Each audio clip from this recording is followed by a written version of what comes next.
for every single student athlete, you got the mental side of the game, right? You got the technical of how good can I get at soccer, baseball, volleyball, whatever sport they play. You got the tactical piece of the in-game decision-making.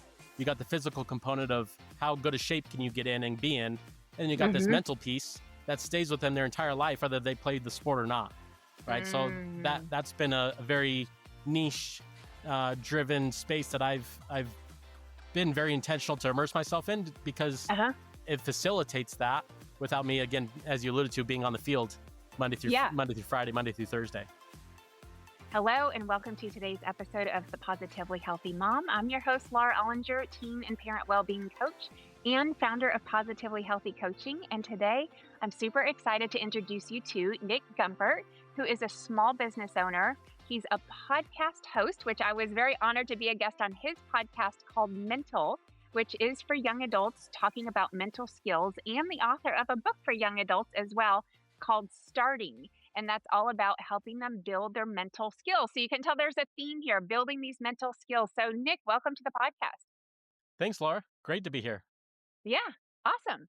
Okay, so today, one of the reasons why I was really excited to introduce you to the moms who are listening is your background of being a soccer coach. And so tell us kind of like the history of that, what your experience was like while you were a coach, kind of, dealing with the parents and then also coaching and supporting the athletes. Sure. Yeah, so it dates back to my transition from player, what am I going to do next, to it really was seamless for me. Right place, right time with some of it. In my hometown, the local soccer club was going through a change in leadership, and the director at the time was my college coach and said, hey, would you be interested in taking this position as a director and become a coach simultaneously, to occupy those roles? And felt like, what is a space I was comfortable with. I felt like I understood well, obviously different perspective from a player to, okay, how do I put that hat, that coach hat on, that director? Now you're overseeing other people. What does that entail when you've never done it? Nonetheless, I definitely embraced it and went with that and went into that space, stayed in that space for over 15 years. Kind of a loaded question for me, just because I started in Colorado, a relatively small town where we just had one soccer club. That's where I currently am today. But I found an opportunity to move into Southern California, which is for youth soccer. It's kind of the mecca, I think is fair to say, for youth soccer specifically, because you can play all year round. The competition levels, found my way into an academy level setting where I was also a coach and a director in that environment. So you get a lot of the same questions, regardless of what level the kid is playing at, right? What are you going to do for my kid? What's next? How do I keep pushing them? Like that doesn't change from small environment to big environment. It's just a different environment. And there again, your environment will shape your experience to say, now you know what hard looks like, right? That is harder or that is better because you have a different perspective of what that opportunity entails. So it definitely an interesting one, just because you're constantly having those one-on-one conversations, right? It's how do I help your daughter when she's on the team, right? And how do you find that balance? And that's probably the thing I miss most, not being in coaching anymore, is I enjoyed tackling that challenge of how do I personalize it in a team setting? How do I still bring it back to each individual player? Because that is important, right? You're a teacher for at the end of the day, really. And how does a teacher work with a class of 30, but still make sure that Tyler is on the fast track, because that's what Tyler needs to be on. And Susie needs to not worry about comparing herself to Tyler, because she's in a different space and place. Yeah, so that's definitely 15 years of experience and being a former player. And then, you get so much kind of, what's the word I'm looking for? Almost just like depth of experience and depth of knowledge. Like you've probably kind of seen it all. Like at this point, there would be like nothing you haven't seen.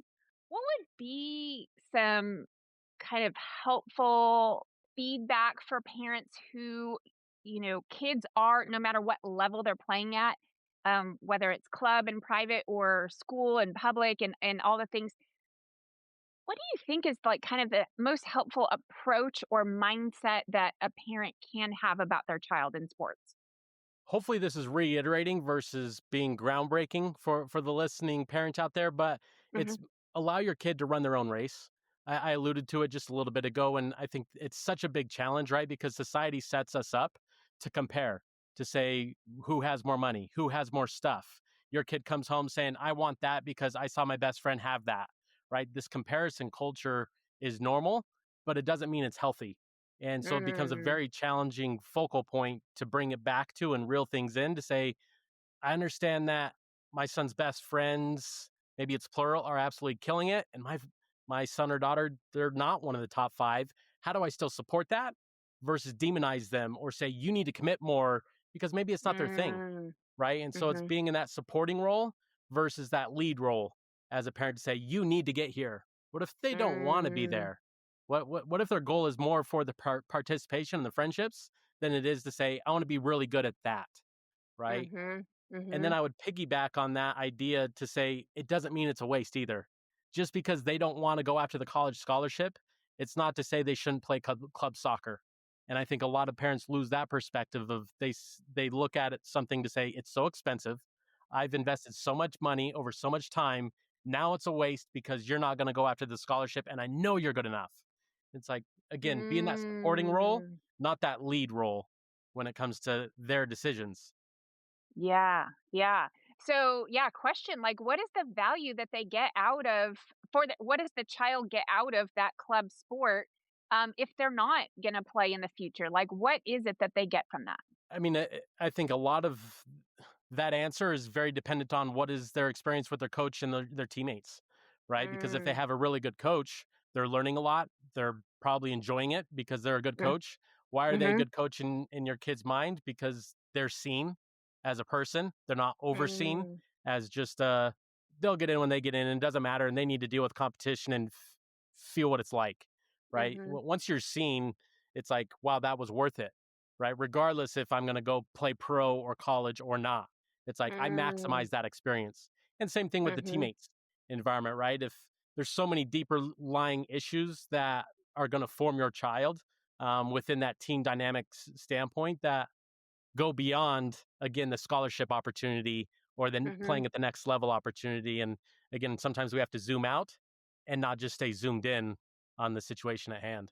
Yeah, and just kind of viewing it as such a transactional thing, like, I give money so my kid can be in this thing, so they can have this experience. So in their minds, they want that like an ROI, right? Like, they want Yep. a return on Yep. investment, and Yep. sometimes the experience is the ROI, right? Like, for the child, like, they are getting so much out of that, and I think, parents even I see this in other avenues of lives where I have a client right now who the mother is really struggling because the daughter needs to let go of this toxic friendship. And she keeps saying, "But they've been friends since 2nd grade." And I'm like, "Great, and this is a toxic friendship for your child, so we need to draw the line in the sand and say the past is the past," right? And so almost like where I'm going with is saying like if you are paying a lot of money to be in club sports, like enjoy that and then draw the line in the sand. Now we're going to college not playing sports, and that's okay. The past is the past. You had fun while you were there. You enjoyed it while you were there. It was great while you were there. And now let's move on and not keep dwelling. But I paid all that money. Why aren't you doing it? Like it, like just kind of nagging or just like obsessing over the lost kind of spent this, what do they call that? Sunk Yes. cost in accounting, I think. Yeah. So, what are your kind of thoughts about that? Like, I mean, I know you kind of said it, but is there anything else on that topic? Just really getting the most out of the experience. Again, I think it's important to remember too that because it's going to be own experience, don't get in that rat race of comparing again because I may love Mm, the coach and my best friend may hate the coach, right? mm, Or vice mhm, versa. And I think that's such an important thing to remember because it's like you might love a restaurant and recommend it all day long. And I go to that mhm. restaurant, I'm just like, Laura, that was, ugh, that's Yeah, just why'd not you my send me jam. there? Yeah, Yeah. that's gross. And sports environments are similar in that it's like, how could you like Coach Thompson because he was always on all over my kid, and you're just like, but that wasn't my experience. My experience Mm, was he took time to know me and he invested this in me, and that's just the reality of it. Again, it's that comparing game to not expect the same as somebody else is getting. Um, be, think of it as your friend group. Why are your best friends your best friends? It's based on your mhm, preferences, and you're going to treat them a certain way and give them a certain amount of your time. and other people you Mhm. don't know as well or you just don't care to, they're going to have a different experience, right? Yeah. And youth sports is similar. It's like those experiences Mm. again, don't get caught in that race of comparing to say, why isn't my kid having a great experience because her best friend is different models, different makeups, right? And that's going to Yeah. mold them. Yeah, yeah. So tell us a little bit more about your book. I'm just dying to know kind of like what are some of the lessons in there that you are, sharing with young people? Sure. No, I appreciate that. From a book standpoint, I really went after the first part is you writing your story, taking accountability. We all, I think, appreciate the idea of saying, Laura, I'll hold you accountable. But all of a sudden, once you bring it back to me, like, hey, Nick, what'd you do last week? I'm just like, let's not go there. Right. And it might be a scary answer. Right. So helping young adults recognize that that opportunity is in front of you of you writing your story. Don't deflect and blame and say, well, I can't do this because I don't have that. Right. I think too many people Oh. wait to have more time, have more experience, have more fill in the blank before they can start doing those things. Flip flop them. Start doing more things, start having more experiences, and that's going to allow you to, in return, have more opportunity, right? And it's going to open doors versus waiting the door to be open. So that's my first part. Dealing with Mhm. setbacks is such an important piece. Chasing happiness, right? The goalposts continue to shift. Okay, you made the top team. Congratulations, student Yeah. athlete. Now next year those goalposts shift, don't they? And it's not just about making the team anymore. It's about Mhm. being in the top 5 or top 3. Or if you're at the top, are you going to play an age group up, or are you going to can you maintain that top of your team in year 2, year 3, year 4? Right. So it's chasing happiness is a big focal point, and a big key and takeaway for me for why I wanted to write it is how can I be a proactive resource, not a reactive one? Meaning, how can I maybe Mm. plant seeds to say, "Ooh, I can add that tool in my tool belt as a 14-year-old kid. I don't have to wait till I'm 18 years old before I can apply that concept." Or a Oh. 16-year-old Yeah. who's maybe lost, and like, I'm so overwhelmed right now. I don't know where to how to pick myself back up, right? And Mm. planting some of those seeds through stories, through characters, because I think we can all relate to any character, right? It's like, why do you go see a Marvel movie or a Disney movie? You see yourself in some of these characters, like, damn, that's me, and that's a Yeah. cartoon. Like, how did Yeah. that hit it so on point, right? So that Mhm. relatability, to try to use different stories through different characters to paint pictures. Cool. So it sounds like this is for really any age, right? Like there's not a so it's just for any kind of kid who is looking for some guidance, some support from an experienced adult who's a former coach, and is that kind Yeah. of your market? Okay.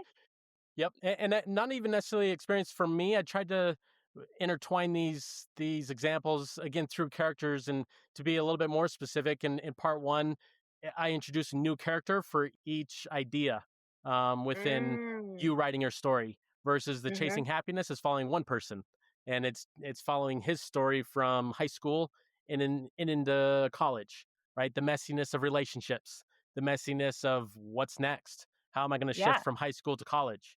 Do I stay at home or do I move out of state?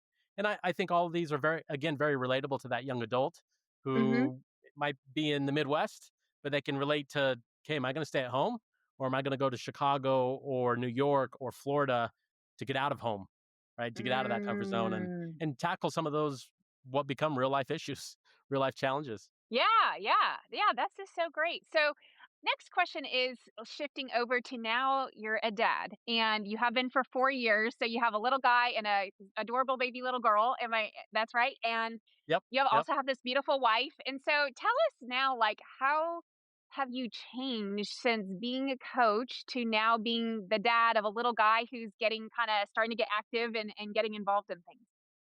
Yeah, I mean, my little guy was the reason why I got out of coaching. I made a very intentional decision at that time. Had a few mentors ahead of me saying, "Hey, Nick, if you're going to stay in this space and you get to a place where you have a relationship and you have little ones, like I wouldn't recommend staying in it. Like it's hard, Mm, right? It's yeah. hard. It's so hard for coaches. So I tip my cap to any and all youth coaches because the reality is you can't shift those training times, right? That you're locked in. Kids have to go Yeah. to school and in Yeah. the United States, like you're not doing Mhm. training at 2 p.m. for them to go back to school. right? It's not an academy setting, as some international spaces allow and create. Mhm. So with that being the case, is like I don't want to be that dad, especially a new young dad, to say, "Okay, I'm never Yeah. at dinner, and I'm Right. gone from 5 to potentially 9 p.m. ish because I'm not Mhm. coaching one team, but I'm coaching two teams, and I got to go see other coaches coach their teams. So I'm filling the hat of the director role, and doing that on a regular basis, Yeah. right? So you don't end up being in a leadership position, and people are just like, I never see the guy.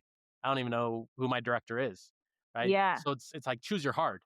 And the Right. hard one I chose was, okay, I'm going to shift out of the coaching world so I can be a present parent. Mhm. So it's presented its own challenges for sure, but again, the Yeah. opportunities. It's like, how can I take initiative if I'm going to ask kids to take initiative to Mhm. say, let's create a new path?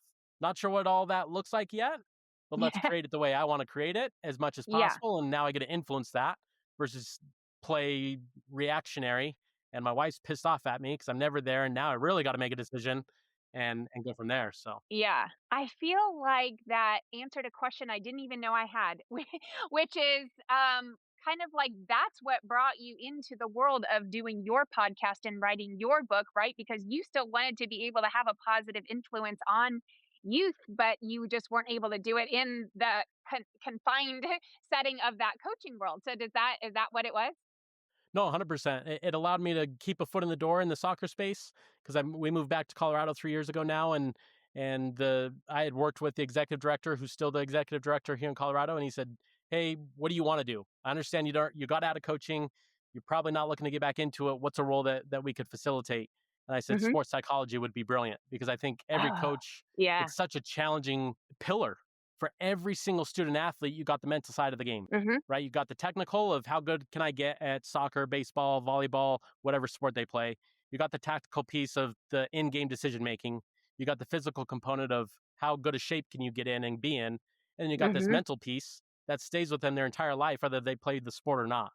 Right. So Mm. that's been a very niche driven space that I've been very intentional to immerse myself in because Uh-huh. it facilitates that without me, again, as you alluded to, being on the field Yeah. Monday through Friday, Monday through Thursday. Yeah, yeah, okay, that just, like, clears up so much in my mind, and so I would really love to, if you're willing to share a little bit more about your wife. I know she was a D1 athlete, and so tell us, like, her experience coming from that world and now being a mom. Yeah, I mean, sharing a little bit about her backstory, she's one of 10, so much different.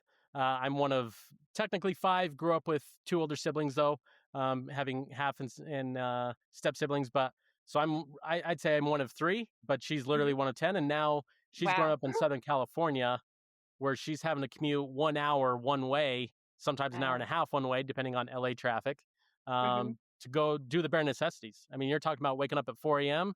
to get to school by 5:30, because you're not going to get there, try to time it just right. Right. So Yeah. it's like having that lifestyle on a regular basis all through high school created her experience of like the grind is what it is. Mm. Like her parents weren't going to move closer to Pasadena. It's not affordable for them, right? So they're living more just farther away because lifestyle and affordability.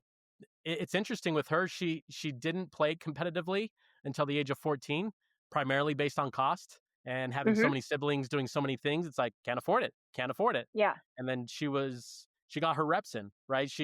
I think this is such a cool lesson for so many parents out there who feel like, is my kid behind? They're 11, they haven't started competitive yet, right? They Yeah. haven't had individual trainings. Like they've missed out on so much. It's like slow your roll. You're good.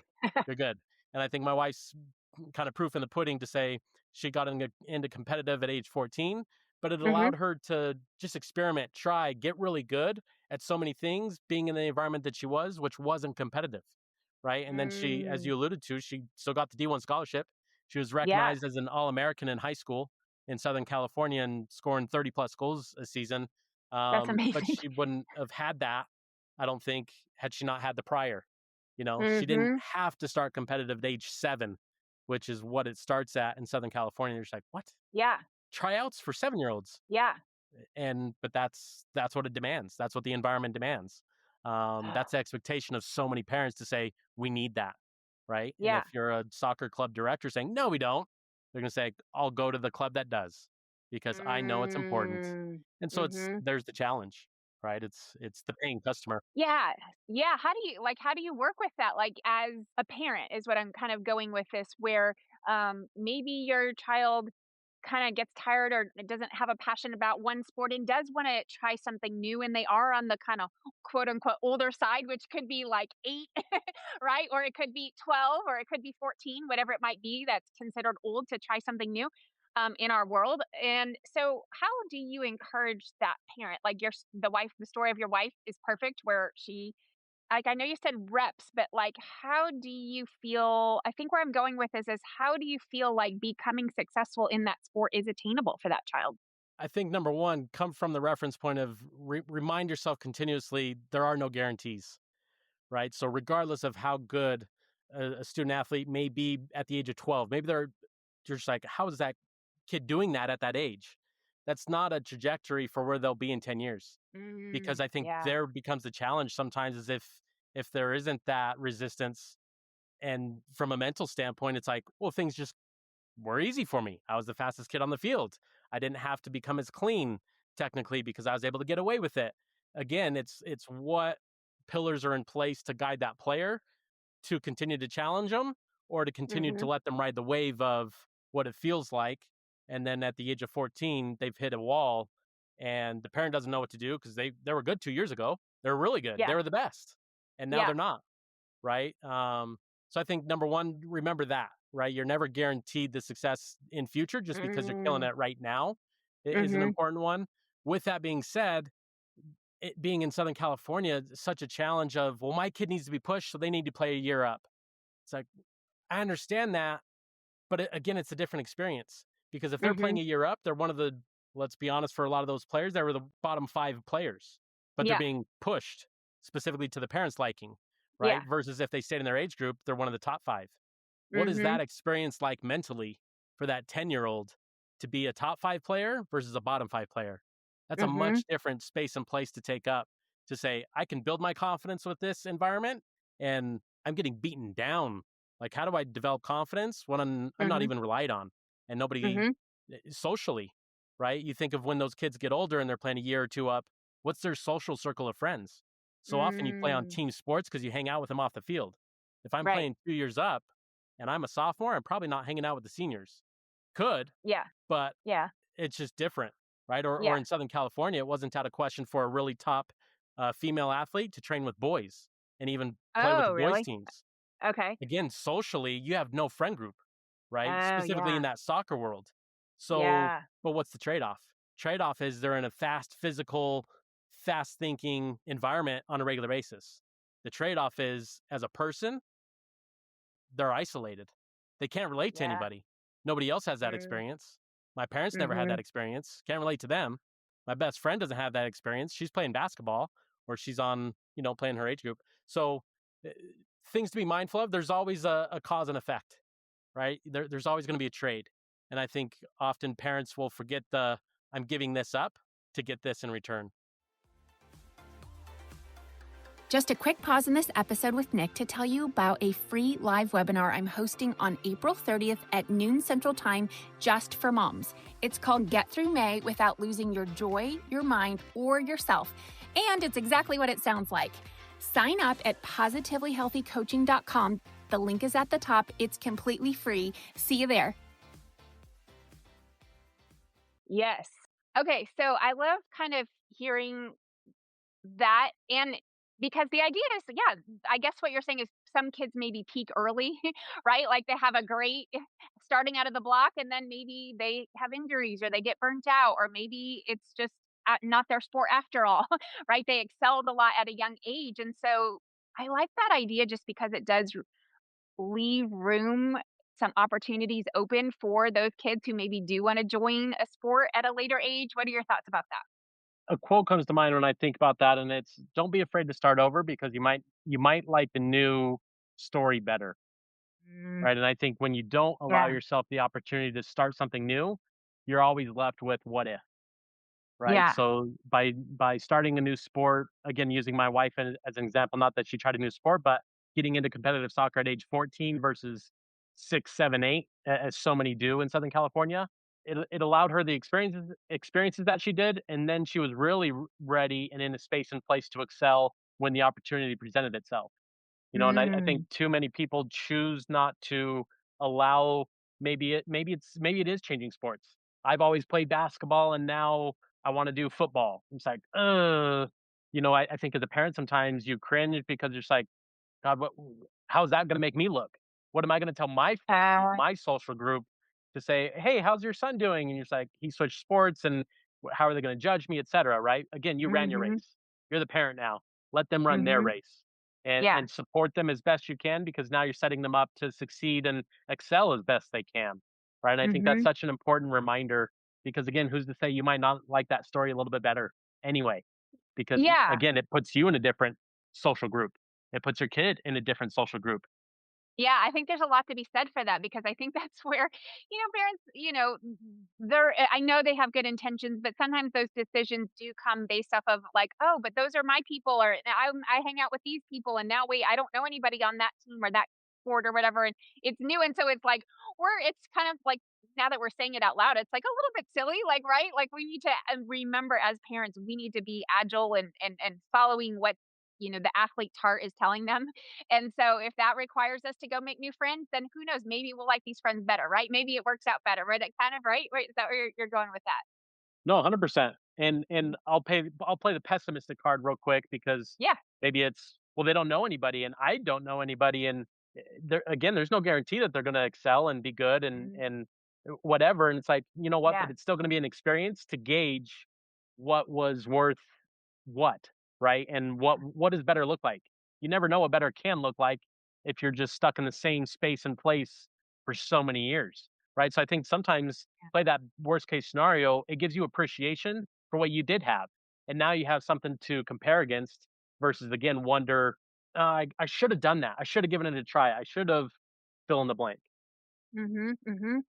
Yeah. And then is there anything else on the topic of like, as we're talking about this, it's making me just think of not just pressure, but it's making me think of like this ticking time clock, right? Where it's like we have a very limited amount of time to, excel or achieve. And then all of a sudden they're on to out of the house, they're leaving the nest, and we miss our chance. And like, how can you kind of encourage moms to like, just take a breath, right? Like, what would be your thoughts about just like this idea of pressure and time?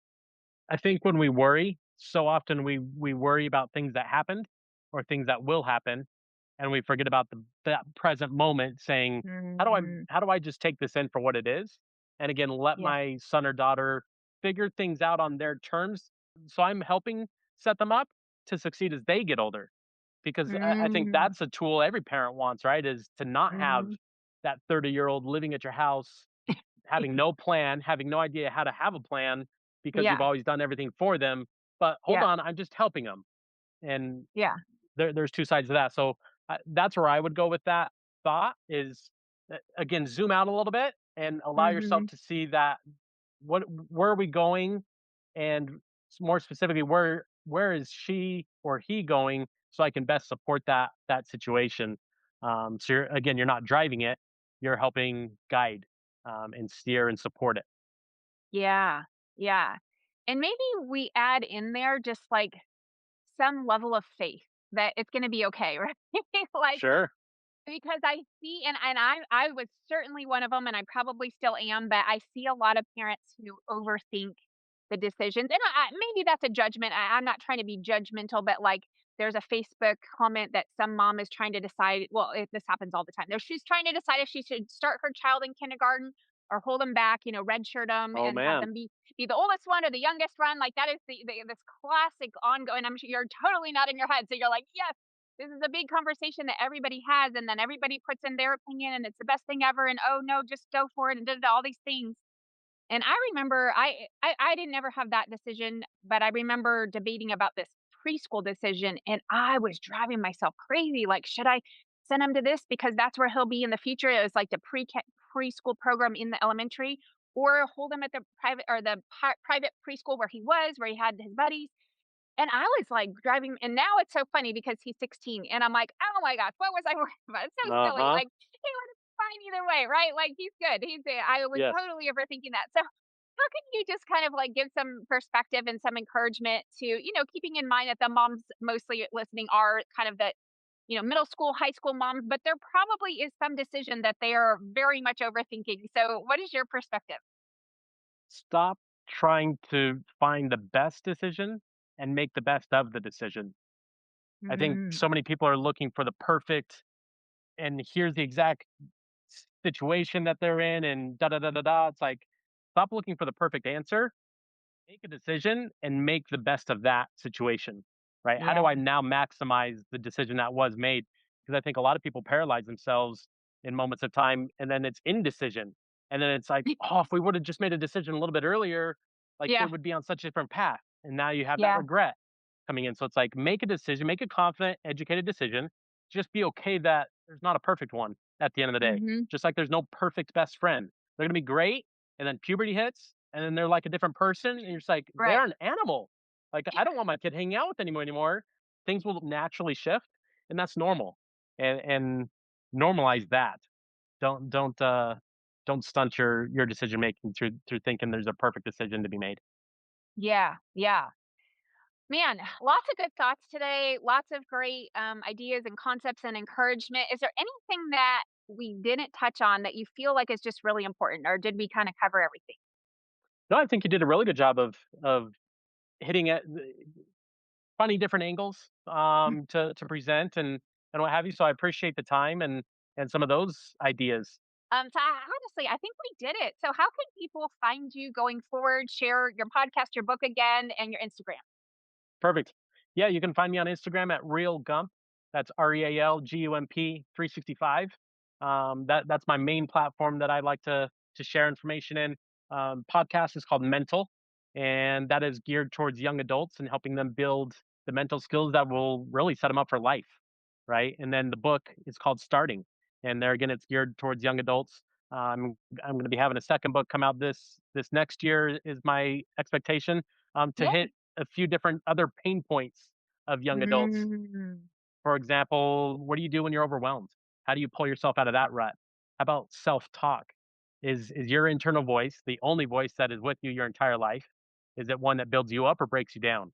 And if it's one that breaks you mm, down, to say, I can't do that. I'm not good enough for that. I don't have enough experience for that. What are techniques that a young adult can then implement to say, okay, I haven't done that yet, and now I can lay the groundwork to get there, right? mhm, So, mhm. something to be on the lookout for. But yeah, the Okay. book Starting that is out. Again, these two resources are really meant to be proactive. It was my intention and is my intention with Yeah. them to say, how can we get ahead of it versus react to the crap, the fallout happened. Now we need to address it, right? Yeah. Yeah. So Yeah, I'm glad you said that because I do find also parents get paralyzed when they're in that reactive stage because it's almost like so big at that point, then they're almost trying to like, they're a little bit denial and they can't quite, like you're saying, like make a decision to do something. yeah, But it would have been way better, way easier if we just went the proactive method or way in the first place and not having to like resort to, oh my gosh, now we have a really big problem. So I love kind of like your line of thinking. And does your second book have a title yet? evolving. Perfect. Okay. Well, Nick, thank you so much for the time today. I really appreciate the conversation and lots of good tips for our listeners today. So appreciate it. Thank you so much. When you get a chance, please go to the show notes and click on the link ratethispodcast.com/tphmom to give my podcast a rating and review. And if this episode resonates with you, be sure to share it with your mom friends who are going through the same things. Be sure to tune in for next week's conversation. Until then, keep up the good work.